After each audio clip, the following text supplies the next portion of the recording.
இன்னைக்கு நான் ரேண்டமா ஒரு வீடியோ பார்க்கும்போது அதுல நடந்த ஒரு நிஜமான உண்மை சம்பவத்தை உங்ககிட்ட பகிர்ந்துக்கணும் தான் இந்த வீடியோவே. அந்த கதை என் மனசை ரொம்பவே பாதிச்சுச்சு. இந்த ஒரு கதை நமக்கு பாடமாவும் இருக்கும். நான் உங்கள் முத்துச்செல்வன். இது நம்ம செல்வா டாக்ஸ் தமிழ். நம்ம செல்வா டாக்ஸ் ஃபேமிலிய சப்ஸ்கிரைப் பண்ணாதவங்க பண்ணிக்கோங்க. ஒரு தெரு ஓரத்துல தலையில கலர்ஃபுல்லா பிறந்தநாள் தொப்பியை போட்டுக்கிட்டு கையில ஒரு சின்ன கேக் துண்டோட ஒரு இளைஞன் தரையில உட்கார்ந்து அழுதுகிட்டே இருக்கான். அவனோட ஃப்ரெண்டு அவன் கிட்ட சண்டை போட்டு முகத்துல அடிச்ச மாதிரியே பேசிட்டு போயிட்டான்.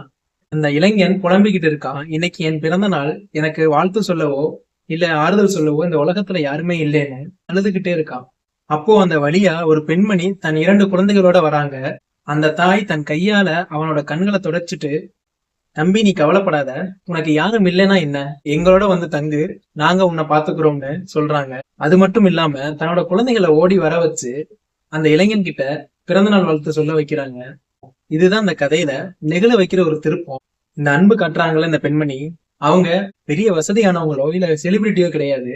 நைஜீரியால இருந்து பிழைப்புக்காக புலம்பெயர்ந்து வந்தவங்க. தன் குழந்தைகளோட ஒரு ஆதரவற்ற விடுதியில தங்கிக்கிட்டு இருக்கிற ஒரு சாதாரண ஏழை பெண்மணி. அவங்க கர்ப்பமா இருந்த காலத்திலையும் தங்க இடமே இல்லாம தெரு ஓரத்திலையும் இந்த மாதிரி விடுதியிலையும் நாடோடியா நாட்களை கழிச்சவங்க. தன்னோட மத்த குழந்தைகள் 3 வருஷமா பார்க்க முடியாம கையில இருக்கிற அந்த 2 சின்ன குழந்தைகளுக்காக மட்டும் ஒவ்வொரு நாளும் கண்ணீரோட ஓட்டிக்கிட்டு இருக்காங்க. இன்னும் கொடுமை என்னன்னா, அவங்க தங்கி இருக்கிற இடத்துல இருந்து கூட அவங்கள எந்த நேரத்திலையும் வெளியேற்றிடலாங்கிற ஒரு பயம் அவங்க மனசுக்குள்ள இருந்துகிட்டே இருக்கு. கொஞ்சம் யோசிச்சு பாருங்க. தனக்கு நாளைக்கு அவங்க தங்கியிருக்க இடம் இருக்குமான்னு தெரியல. தன் குழந்தைகளுக்கு ஒரு நிலையான வாழ்க்கை இல்ல.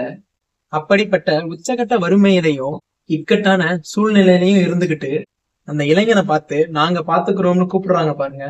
அதுதான் மனிதாபிமானத்தோட உச்சம். ஆனா அந்த பெண்மணிக்கு ஒரு பெரிய உண்மை தெரியாது. அழுதுகிட்டு இருந்த இளைஞன் சாதாரண ஆள் இல்ல. அந்த நபர் மக்களோட மனிதாபிமானத்தை சோதிக்கிற ஒரு பிராங்க் செய்யற ஒரு யூடியூபர். தன்னிடம் எதுவுமே இல்லாத நிலையிலும் அந்த பெண்மணி தனக்கு தஞ்சம் கொடுக்க முன்வந்த அந்த பெரிய மனசை பார்த்து மனிதாபிமானத்தை சோதிக்க வந்த அந்த யூடியூபர் நிஜமாகவே நெகிழ்ந்து அழுதுட்டாரு. அந்த பெண்மணியோட ஈரமான மனசுக்கு பரிசா அந்த இளைஞன் $1000 பணமும், அந்த பெண்மணிக்கு நல்ல இடத்துல ஒரு வேலையும், பாதுகாப்பா தங்கும் இடமும் அங்கேயே ஏற்பாடு பண்ணி கொடுக்குறாரு. இன்னைக்கு அவங்க வாழ்க்கையவே தலைகீழா மாத்திருக்கு.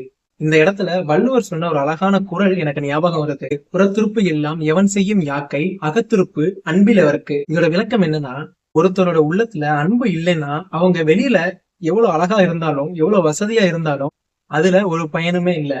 உள்ளத்துல இருக்கிற அந்த அன்புதான் அந்த மனிதனுக்கே உண்மையான அழகு. அந்த நைஜீரியா பெண்மணி வறுமையில இருந்தாலும் அவங்க உள்ளத்துல அந்த அன்பு நிரம்பி இருந்துச்சு. அதுதான் அவங்க வாழ்க்கையவோ மாத்திருக்கு. நம்ம கிட்ட எல்லாமே அதிகமா இருக்கும்போது 4 பேருக்கு உதவுறது பெரிய விஷயம் இல்ல. நம்ம கிட்ட எதுவுமே இல்லாதப்போ இன்னொருத்தரோட வழியை புரிஞ்சுக்கிட்டு வர அன்பு இருக்கு பாருங்க, அதுதான் அந்த உலகத்தையே இன்னும் அழகாக்குது. அன்பை விதைப்போம், மனிதாபிமானத்தை போற்றுவோம். நான் உங்கள் முத்துச்செல்வன். இது நம்ம செல்வா டாக்ஸ் தமிழ்.